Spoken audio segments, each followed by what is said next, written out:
Well, welcome, ladies and gentlemen. Important hearings start today over the nomination of a new Supreme Court judge to fill the role of Antonin Scalia. But you know, what we've been witnessing is a judicial overreach. It is a judicial coup that should never be happening. No way under heaven should a district court judge have the power under our system to overturn the sovereign acts of the duly elected President of the United States. This is absolutely outrageous, and the left has been cheering it on, but I wonder if they understand what dictatorship is like, because that's what it is. It's the dictatorship of an unelected person who should not have the power beyond the district that he's involved in. The idea that one judge in Hawaii or wherever could put out a decree that would bind the entire nation, it's outrageous. And I think it's time people speak up and say no. And I like what Andrew Jackson said. He said, okay, the Chief Justice has made his decree, now let him enforce it. And I think, you know, the time has come. We say we're not going to enforce this nonsense. But anyhow, President Trump kept his campaign promise to nominate a justice to the Supreme Court who believes in the Constitution. And today, the Senate confirmation hearings begin for that nominee, which will change the balance. It'll take it back to a 5-4 majority, I guess, of conservatives. But we'll see what happens, Terry. That's right. Well, now the big question in the Senate is, will Republicans have to use the nuclear option to get Neil Gorsuch confirmed to the High Court? Abigail Robertson brings us the story from Washington. You are about to give us the truth, the whole truth, and nothing but the truth, so help you God. Preparing for a Senate showdown takes focus, intense research, and looking your best. Judge Neil Gorsuch has met with more than 70 senators, brushed up on his own past legal opinions, and practiced for an anticipated grilling from probing senators. All this for a potential lifelong seat on the highest court in the land. Senator McConnell has promised to get this nomination done before the Easter recess. Gorsuch will likely be confirmed, although it could be an unprecedented journey to the bench. Judge Gorsuch faces 3 to 4 days of hearings in the Judiciary Committee before moving to the full Senate, where Republicans will need to find at least 8 Democrats to allow the nomination to go forward for a final vote, or they may have to consider the nuclear option. That last resort would mean changing Senate rules to make any filibuster of Gorsuch impossible. Then, only 51 votes would be needed for confirmation. While rule changes can be approved with a simple majority vote, many senators don't like the idea because both sides understand the importance of the filibuster to the minority party. I think the nuclear option is the wrong thing to use. In 2013, then Senate Democratic leader Harry Reid went nuclear to prevent filibusters on cabinet nominees and lower court judges. I think Harry Reid made a horrible mistake. A move opposed by many Democratic senators like Joe Manchin and current leader Charles Schumer. This is the most unique body in the world, the United States Senate. It's the most deliberative body because basically the minority has a strong position. It's not, you know, in a simple majority, 51, that means the minority is discounted completely. Well, guess what? The Republicans were in a minority before, they're in a majority today. The Democrats have been in a majority, they're in a minority. That changes. So anybody that really respects this institution and understands the institution and the purpose of it, this is the cooling part. This is basically the deliberative part of governing, which makes us unique. Republicans will pursue Manchin and 9 other senators like him because they face re-election in states won by President Trump. CBN News chief political correspondent David Brody believes Democrats will avoid a filibuster this time and look ahead to the next fight. I don't expect Democrats to filibuster this nomination. It would be surprising to me, and here's why. I believe they'll save their powder, their ammunition, if you will, for the big fight coming next, which will be over Anthony Kennedy or whoever retires next. Most likely it'll be Anthony Kennedy, and I think that's where they'll put up the big fight because that would be, in essence, the big swing vote on the court. Many evangelical leaders are excited that President Trump followed through on a pledge to appoint a pro-life justice. They see this as President Trump fulfilling a campaign promise that he made. And that was something that really unified a lot of evangelicals that may have had some concerns about Trump, the candidate. Neil Gorsuch is going to fill the shoes of Justice Antonin Scalia. And there is no better judge in this country that I can see that would do a better job of fulfilling that legacy. The American Bar Association unanimously gave Gorsuch its highest possible rating.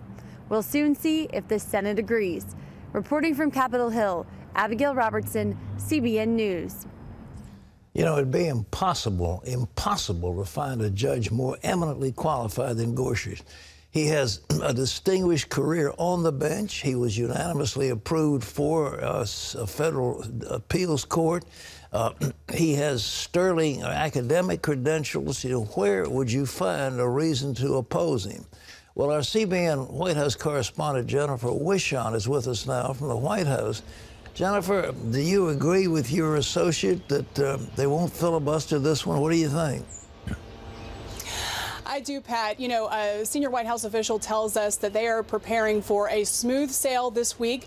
You know, even Republicans who don't always see eye to eye with President Trump have nothing but praise for Neil Gorsuch. I completely agree with David Brody and with Abigail. I think that you know, Democrats who are facing re-election in states that voted for Trump, they are going to get in line, I think, on this nomination. And also, as David pointed out, you know, elevating Neil Gorsuch to the Supreme Court really doesn't change anything, the balance of the court. It kind of restores it to where it was when Justice Scalia was on the court. So I think Democrats are going to save their filibuster fight for perhaps the next nominee that President Trump makes. Let me ask you about this. I understand that FBI Director Comey is coming up to talk about wiretaps. What do you know about that? Yeah, so it's really two big stories on Capitol Hill today. What I can tell you is in the past 24 hours, the chairman of the House Intelligence Committee, Devin Nunes, has said that he sees no evidence that President Trump or the Trump campaign colluded with Russia to rig the election. So that's one of the things that this hearing is going to look at. Of course, the other big story that members on the committee can't wait to talk to Director Comey about is President Trump's claim that he was wiretapped by President Obama. So the Department of Justice handed over that evidence to them last week, but it doesn't look like there's any necessarily smoking gun. I think what the committee is going to really look at is whether or not people were swept up kind of in, you know, unintentionally in surveillance activity, like we saw the former national security advisor who was surveilled when he talked to the Russian ambassador. So they're looking at perhaps if that happened and whether or not that information was handled correctly. Another thing I can tell you is that the chairman, Congressman Nunes, says that it's clear to him that that there are people within the intelligence community who are leaking information in order to hurt this administration. So that's going to be another focus. Of course, the Trump administration is very concerned about that. Jennifer, we appreciate your coverage. Thank you so much for the work you're doing. Thank you. Thank you. Jennifer Wishon, ladies and gentlemen, our White House correspondent for CBN News. Well, President Trump is also facing a growing and deadly threat on the international scene. North Korea's nuclear weapons program.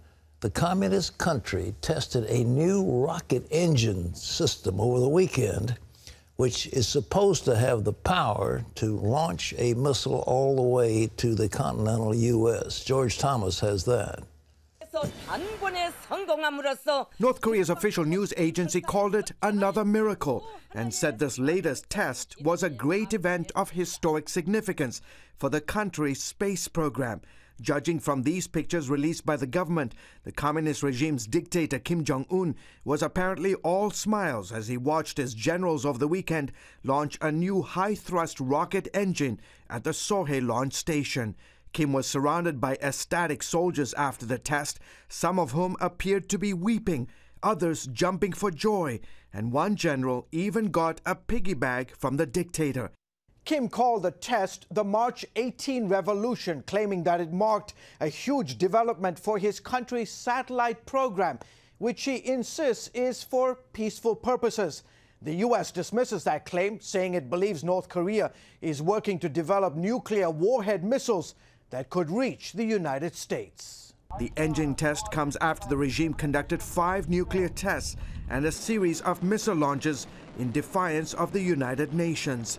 Experts say this latest test is an ominous sign of the North's intercontinental ballistic missile ambitions. We evaluate that North Korea has achieved a significant advancement in enhancing engine capability through this engine test.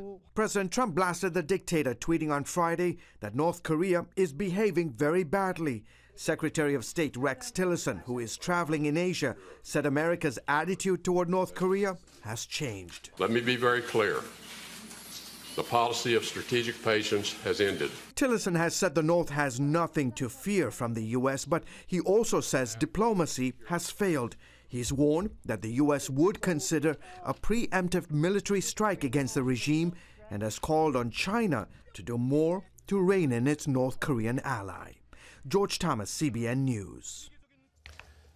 North Korea is spending at least 1/3 of its meager GDP on defense. It has no reason to defend itself against anybody. There's nobody threatening that regime except their own people. And to have nuclear weapons and long-range intercontinental ballistic missiles for a little tiny country like that is insane. But they are intent on stirring up trouble, and we're going to have to deal with it. It's going to be a tough thing. Do you use a military strike and knock out those launch vehicles? Do you wait till they're launched, then you shoot them down when they're in the air? Do you bring on trade sanctions? What do you do?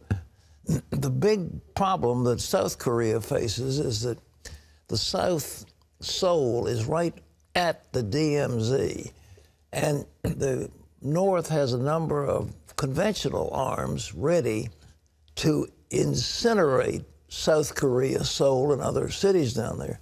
So the South Koreans are not very anxious to start a shooting war. But there is no way that those crazies that run that North Korean country are going to be placated. As one congressman said, it's a crime family in charge of a nation. And that's what we're dealing with, is a crime family in charge of the nation. And they have to be dealt with accordingly.